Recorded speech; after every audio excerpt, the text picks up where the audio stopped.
Hi, everybody.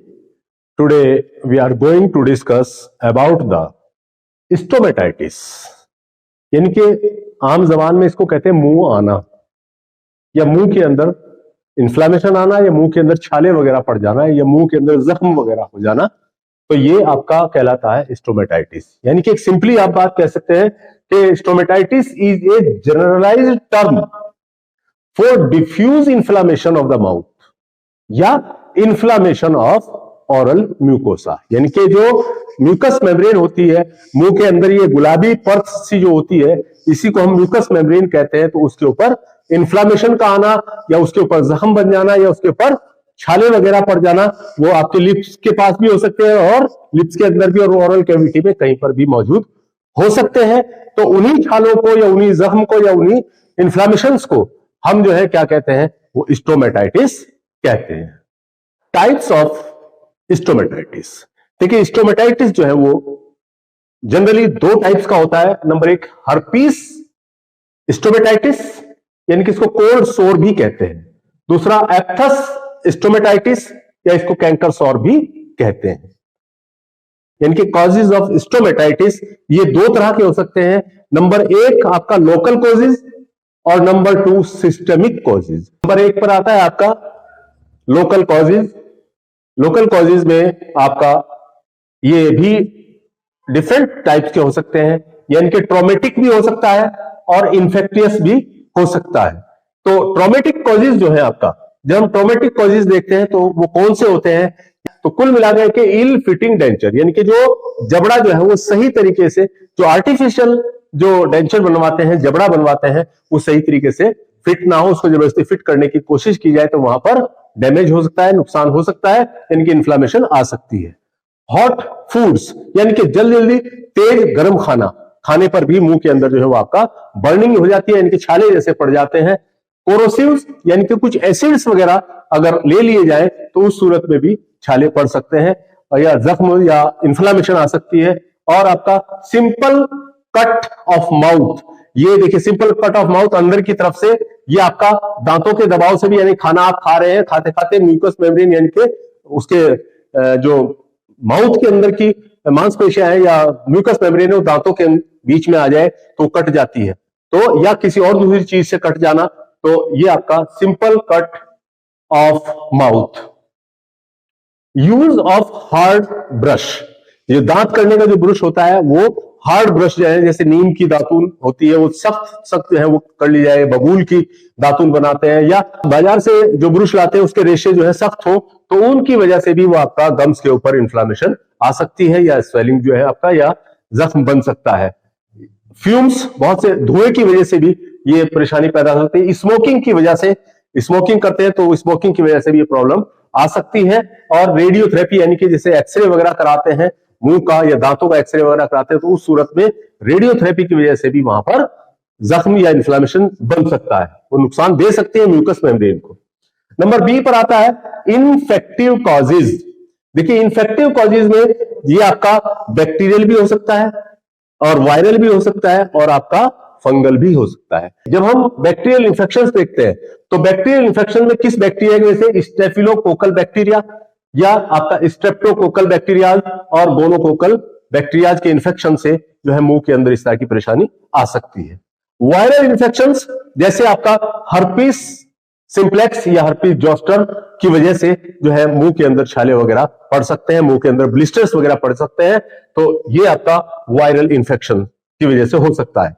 Fungal infections जैसे आपका Candida albicans, ये फंगल इन्फेक्शन भी की वजह से भी, फंगल इन्फेक्शन की वजह से भी मुंह के अंदर छाले पड़ सकते हैं या मुंह के अंदर इन्फ्लामेशन आ सकती है। अदर कॉजेज में भी, यानी कि कुछ और दूसरे कॉजेज भी हो सकते हैं, जैसे आपका कॉन्स्टिपेशन, कब्ज का होना, हॉट एंड स्पाइसी फूड, यानी कि गर्म और तेज नमक मिर्च मसालों से बने हुए खाने, और सम ड्रग्स, कुछ दवाइयां ऐसी होती हैं जो खाने के बाद इंटेस्टाइन के मूवमेंट्स को रिड्यूस कर देती है, तो उससे क्या होता है कि इंटेस्टाइन के अंदर कॉन्स्टिपेशन पैदा हो जाता है, और कॉन्स्टिपेशन पैदा होने की कंडीशन में जो है आपका वहां पर गैसेस फॉर्म्स होती हैं, यानी कि जो गैस बन रही है वो ओरल साइड से बाहर निकलने की कोशिश करेंगे तो वहां पर जो है बर्न कर देती हैं। तो कुछ आपका सम ड्रग्स जो है, कुछ दवाइयां ऐसी हैं जो पेट में सुखा देती हैं, उसकी वजह से भी आपका ये इस तरह के जख्म जो है वो आपका इन्फ्लामेशन बन सकती है। डायबिटीज की कंडीशन में भी ऐसा हो सकता है, जो डायबिटिक अल्सर्स जो है वो आपका मुंह के अंदर अपियर हो सकते हैं। तो ये कॉजेज भी आपका हो सकते हैं स्टोमेटाइटिस के। Number 2, systemic causes. Systemic causes में देखिए सबसे पहले आता है deficiency of the vitamin B complex और विटामिन सी। इनकी कमी की वजह से, देखिए इसमें सबसे इंपॉर्टेंट होता है आपका vitamin B complex. Vitamin B complex जो है आपका एक्सट्रिंसिक फैक्टर होता है और एक इंट्रिंसिक फैक्टर स्टमक के अंदर रिलीज होता है जो फूड को डाइजेस्ट करने में मदद करता है। विटामिन B12 की डेफिशिएंसी की वजह से वहां पर इंट्रिंसिक फैक्टर स्टमक से रिलीज नहीं होगा और वहां पर कॉन्स्टिपेशन जैसी कंडीशन बन सकती है। उससे जो है आपका ये अल्सर या इन्फ्लामेशन पैदा हो सकती है, स्टोमेटाइटिस। नंबर बी पर आता है आपका माल एब्जॉर्प्शन सिंड्रोम, ल्यूकीमिया, ग्रेनुलोसाइटोसिस और आपका पॉलीसाइथीमिया, इसी तरह से आपका इन्फेक्शियस मोनोन्यूक्लियोसिस, इन्फेक्शियस मोनोन्यूक्लियोसिस। तो ये कुछ सिस्टमिक कॉज है जिनकी वजह से जो आपका स्टोमेटाइटिस की कंडीशन पैदा हो सकती है। क्लिनिकल फीचर्स देखिए, क्लिनिकल फीचर्स में swellings and redness inside the mouth, मुंह के अंदर लाल हो जाता है, मुंह अंदर से लाल सुर्ख हो जाता है और वहां पर जो है आपका रेडनेस और यानी कि स्वेलिंग जो है वो आपका अपियर हो जाती है। इंडिविजुअल पेनफुल सोर भी हो सकते हैं और आपका that can make uncomfortable to eat, यानी कि मुंह के अंदर जब छाले वगैरह पड़ जाते हैं या इन्फ्लामेशन आ जाती है, जख्म वगैरह पड़ जाते हैं, तो फिर खाना निगलने में, खाना खाने में बहुत अनकंफर्टेबल महसूस करता है, यानी कि बहुत ज्यादा दिक्कत होती है। ब्लिस्टर्स इन माउथ और टंग, मुंह के अंदर जो है आपका छाले, जबान के ऊपर छाले या साइड्स में जो है आपका छाले पड़ जाते हैं। व्हाइट पैचेस लीजन्स, यानी कि उसके बाद जो है क्या होगा कि मुंह के अंदर जो छाले पड़े हैं वो रप्चर होंगे और रप्चर होने से उसका फ्लूइड निकलकर वहां पर सफेद सफेद जो है पैचेज बन जाते हैं, जख्म से बन जाते हैं, यानी कि white patches lesions on mucosa of the gingiva, यानी कि गम्स के ऊपर और टंग के ऊपर या अंदर माउथ कैविटी में आपका उसकी दीवारों के ऊपर जो है वो व्हाइट पैचेज मिल सकते हैं। ट्रीटमेंट देखिए ट्रीटमेंट डिपेंड करता है उसकी सिविरिटी के ऊपर। हमने इससे पहली वीडियोज में भी आपको बताया कि मेडिकल थ्योरी कहती है कि ट्रीट द कॉज, वजह का इलाज करिए। इसमें जो भी कॉज लग रहा है कि जिसकी वजह से ये परेशानी आई है तो उसको दूर करिए, यानी कि ट्रीटमेंट ऑफ स्टोमेटाइटिस। स्टोमेटाइटिस का treatment depend on severity, treat the cause, जब भी आपको मैंने बताया। इसमें अगर हर्पीस स्टोमेटाइटिस है, यानी कि वायरल इंफेक्शन की वजह से, हर्पीस सिंप्लेक्स या हर्पीस जोस्टर की वजह से अगर ये कंडीशन पैदा हुई है, ये स्टोमेटाइटिस पैदा हुआ है, तो उसको हम हर्पीस स्टोमेटाइटिस कहेंगे और इसमें हम एंटीवायरल ड्रग्स देंगे ताकि वायरस का इंफेक्शन दूर हो सके। एनाल्जेसिक्स हम उसमें देते हैं ताकि जो है वो आपका पेन को रिड्यूस करे, पेन कम हो जाए और फीवर वगैरह कंडीशन अगर बन रही है वो भी दूर हो जाए। और अगर उसमें सीवियर पेन हो रहा है तो लोकल जो है एनेस्थेटिक के तौर पर हम टॉपिकल लिग्नोकेन वगैरह की जेली वगैरह आती है या माउथ पेंट्स आते हैं, उन पेंट्स को जो है हम उसके ऊपर अप्लाई कर सकते हैं। एप्थस स्टोमेटाइटिस में आप क्या करेंगे, topical cream with benzocaine, antiseptic या स्टेरॉइड, और ऑरली जो है आपका ऑरली स्टेरॉइड भी देंगे। ऑरली आपका vitamin B complex, specially vitamin B12 तो होना चाहिए, बी कॉम्प्लेक्स भी हम जो है उस पेशेंट को देते हैं। तो एप्थस स्टोमेटाइटिस में हम ये ट्रीटमेंट जनरली कर सकते हैं, ऑरल स्टेरॉइड वगैरह और बी कॉम्प्लेक्स के साथ टॉपिकल क्रीम भी इस्तेमाल करेंगे। सपोर्टिव केयर कौन सी होती है, देखिए अवॉइडेंस ऑफ ट्रिगर्स, यानी कि जिन चीजों से नुकसान हो रहा है उन चीजों को अवॉइड कर दीजिएगा, तो ये आपका सपोर्टिव केयर में आएगा। सेल्फ केयर क्या कर सकते हैं आप, ऑरल हाइजीन रखिए, मुंह की साफ सफाई रखिए, तो उससे काफी हद तक आप जो है बचे रह सकते हैं। यूनानी फॉर्मुलेशन के तौर पर देखिए, आपको यूनानी फॉर्मुलेशन के तौर पर आपको एक बहुत इंपॉर्टेंट नुस्खा बता रहा हूं, एक बेस्ट नुस्खा आपको बता रहा हूं जो आप घर में भी तैयार कर सकते हैं, बहुत कम पैसों में आप उसको सामान को ला सकते हैं और तैयार कर सकते हैं। देखिए एक आता है कात सफेद, कात सफेद यानी कि सफेद कत भी आप कह सकते हैं उसको। एक आता है आपका छोटी इलायची का दाना, छोटी इलायची सबके घरों में मिल जाती है, किचन में मिल जाती है, छोटी इलायची का दाना। और दारचीनी, ये भी आपके किचन में मिल जाएगी, दारचीनी। और आपका जो है तबाशीर या बंसलोचन, एक दवाई आती है तबाशीर, उसको बंसलोचन भी कहा जाता है। यानी कि कात सफेद, दाना इलायची खुर्द, और आपका कबाब चीनी, तबाशीर या बंसलोचन, ये चारों सब्सटेंस जो है आपका 3-3 ग्राम ले लीजिएगा और उनका पाउडर बना लीजिएगा। 3-3 ग्राम लेके उनका पाउडर बना लीजिएगा, बहुत बारीक पाउडर बना के, और उसको मुंह के अंदर आप डस्टिंग कर सकते हैं। उन छालों के ऊपर मुंह के अंदर ऐसे डस्टिंग कर दीजिएगा, छिड़क दीजिएगा मुंह के अंदर उस पाउडर को, तो बहुत जल्दी जो है आपको रिलीफ मिल जाएगा।